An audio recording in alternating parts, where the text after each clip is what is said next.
Hey guys, it's part of my daily check-in.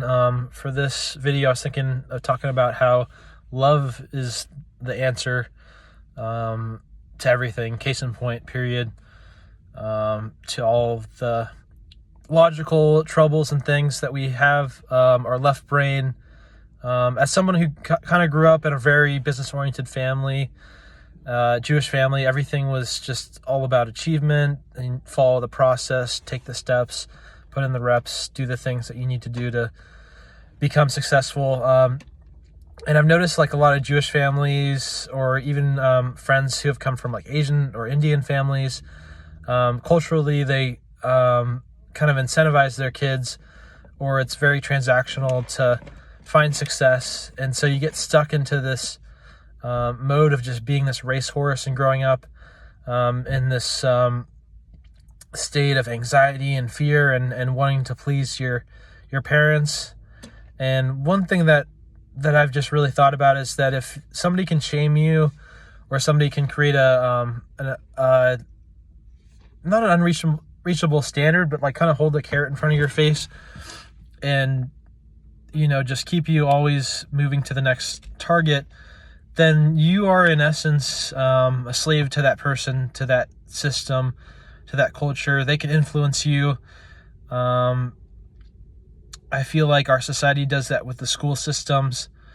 Just to create obedient factory workers was the initial intention, with putting mathematics and all these different things just for basic skills, and grading people and just creating this curve of winning and losing. And if you label yourself as a loser because of your losses, you never have the opportunity to learn and grow from them.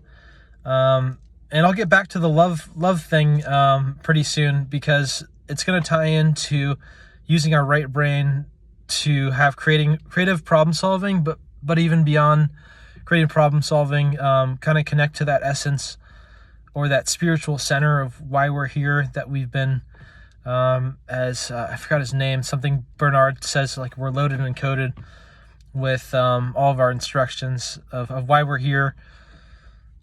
So I think when you tap into your heart, when you're not just stuck in that racehorse mentality that I grew up in, when you have an ability to connect with your heart again, it changes the way that things communicate, cross diagonally from different lobes.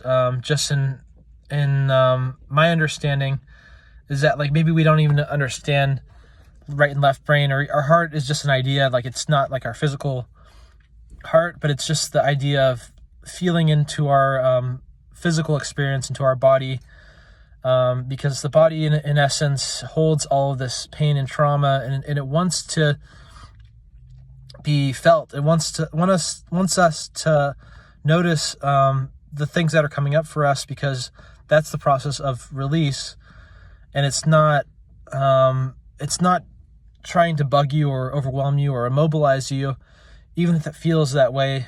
What it's really trying to do is get us back to that state when we were a baby, or within the first 7 years of life, when we would feel something, we will allow it to take its course. It wouldn't become trapped energy in the body, and it wouldn't become a lifelong struggle of always having this limiting self-belief. So if anything doesn't feel good to you right now, your emotions, your love in your heart, feeling into what your body is telling you, it's not trying to hurt you, even if it's pain. If you can tolerate and access it over a span of months and years, and let it take its natural course, then eventually you'll find the insight and the intuition that's going to be coming up for you to override that sense of, like what I was talking about, slavery, where you can be controlled, because you're a more autonomous unit now.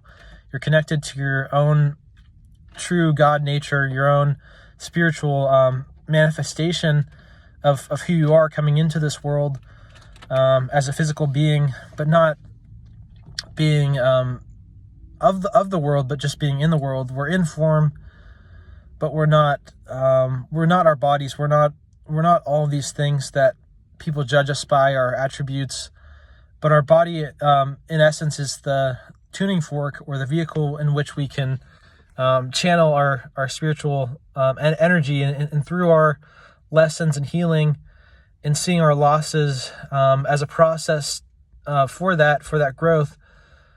Only then can we self-actualize, can we detach from the opinions of other people, the labels, the things that our parents programmed into us, and we can truly connect from a place of wholeness and understanding that we are much greater than anything that could ever be described just by the human language. I think we are told that you are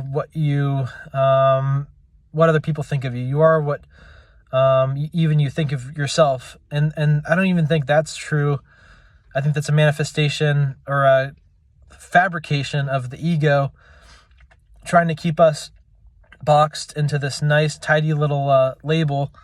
And I think just my own journey of slowly breaking out of these patterns has been just to reconnect with my heart, allowing the trauma and the pain to be there without the story, and to release itself through feeling into it and realizing that it's all here for my own benefit. No matter what horrible thing is happening, if I have the attitude that it's here to transform me into my greatest self, then I become anti-fragile.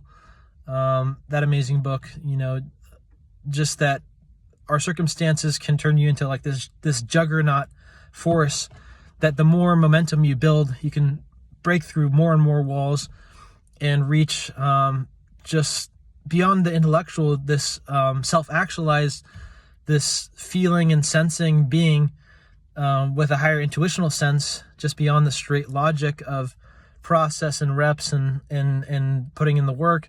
Beyond putting in the work, this is my idea of a quantum leap. It's just that you can tap into this God consciousness within you, and that's going to be the force that's going to create all these amazing things in your life, as opposed to just staying stuck in the narrative or the story of, oh yeah, my dad beat me when I was young, or I had some sort of loss that I'm defining myself by, or I can never win.